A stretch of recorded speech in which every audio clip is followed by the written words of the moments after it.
All right, guys, we're on Grit Matters. Brian Macros here, Home Choice Lending, the host, and I have Dan Childs here. It's the Dan and Drew Childs Group. Dan, thanks for joining us again today. Thanks, Brian. So today I want to talk a little bit about the market. We've talked about what's unique about your company and getting stock and having a cap that's extremely low and then earning 100%. We talked a little bit about how you got into the business, being an engineer, and just was like, this isn't for me. I don't want to sit behind the cube world, or the office world. Right. I want to talk a little bit about the market because you and I just had a closing on Monday. Yeah. And the customer is very excited. I think you said her only complaint is she doesn't have as strong enough cell signal at her house. Right. And we already know the answer to that. We're going to find out what she has for service, and maybe, so I had the same problem. I had Verizon at my house for 15 years and finally made the jump to T-Mobile. Just at my house, T-Mobile just has 5 bars or 4 bars, and Verizon is SOS or 1 bar, and difficult to make calls. Drops them all the time. So I'm up and running at the house now. But let's talk a little bit about the market, all right? Because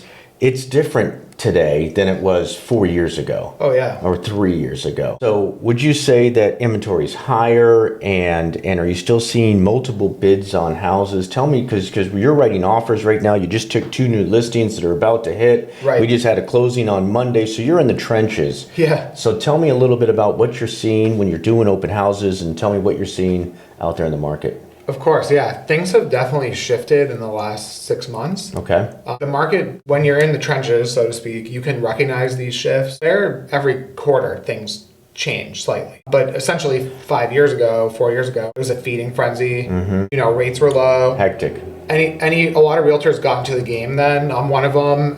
And a lot of them have since left the industry because anybody with a beating heart could sell real estate, basically, because people were moving just because they felt like it. We're not seeing those I just feel like moving transactions happening. These are life event necessity transactions where basically people are moving because their house is too big, too small, death, divorce, job, something like that, where they're uncomfortable, so they're needing to move. So that's changed the market. That right there has changed the market. What we're seeing on the ground right now is, unless your house is a perfect 10 and it's priced, very well, meaning slightly lower than probably what you would have seen 4 years ago, you're just going to have very little activity and basically 0, 1, or 2 offers. So the strategy of slam the price on there that the seller wants is not working. We're seeing that. I just read this the other day. 20 to 30 people need to physically show up at your home to generate 1 offer in this market. So it's a lot different. A lot different. And so when we're talking with sellers, the listing strategy and the pricing strategy, the goal with all that is to get people off their couch into your open house. So do you think that customers, the sellers, still have an unrealistic expectation of what their home is worth because of what's happened? Right. And that's a little serious conversation to bring them back down that says, hey, if we're priced out of the market, it's not getting the views, but if you're priced below the market, all of a sudden you'll get more action. Yes, there is a sweet spot with the price. So basically, every town and every street's probably going to be a little different. Yes, and if it's too low, you have the auctioneer method, which is basically slam a low price on there, 100 grand below what it's worth, and it's the auctioneer method because you're going to get 100 people there. Yeah. They're just holding up their auctioneer card and their purchase and sales, and the highest and best bidder wins. Mm-hmm.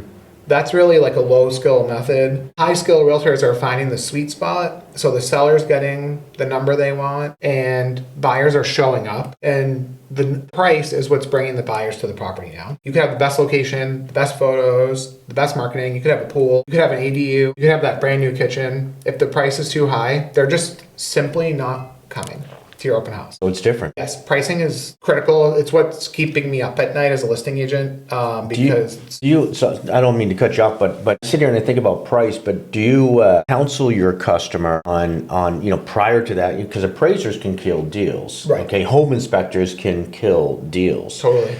Okay, so we're probably seeing more home inspections in this market than we did in the past? Yes, almost every sale has a home inspection. Okay, which we think is valuable for buyers. Agreed. Definitely.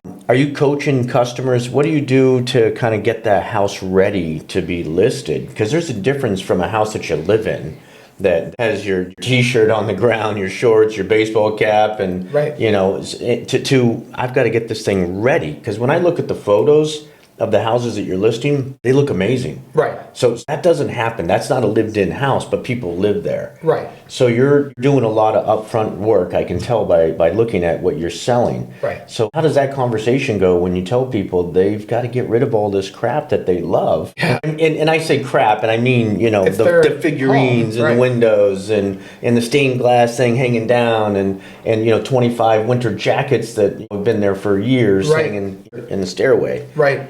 So yes, basically, assuming they're ready, willing, and able to sell, so they're high intent sellers. They're not market testing, but they want to move. It's essentially like we come in with trust and honesty, and we know what buyers want. Yeah.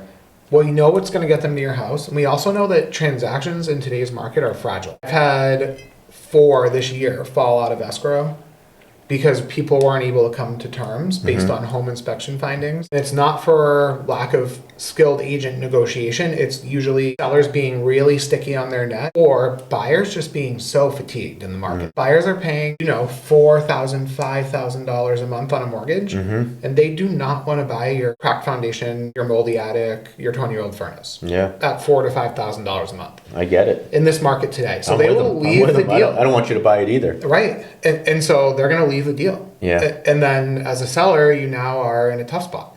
So we have a lot of uncomfortable conversations weeks to months before you see the final product hitting the market. Okay. We've walked through all the scenarios with the sellers and we determined what scenarios they're willing to accept and which ones they're really not. And it's tailored to that property and those people and what their goals are.